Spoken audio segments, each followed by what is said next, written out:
பாருங்க நம்ம ஊர் கடல் கோடாங்குளம் அணுமின் நிலையம் பின்னாடி இருக்கு. கண்ணு கட்டி தூரம் வர அங்க வர இருக்கு. ஃபுல்லாவே மீன் எல்லாம் ஒதுங்கிக்கிட்டே தான் இருக்கு கடல்ல.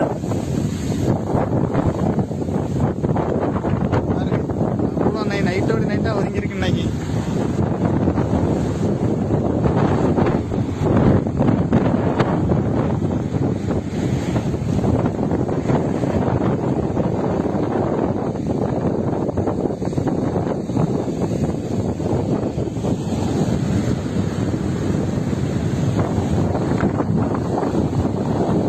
கடல்ல இருந்து என்ன வந்துகிட்டே தான் இருக்கு. கரை ஒதுங்கிக்கிட்டே தான் இருக்கு. மீனை பாருங்க அடிச்சு அடிச்சு தள்ளிக்கிட்டே தான் இருக்கு கடல்.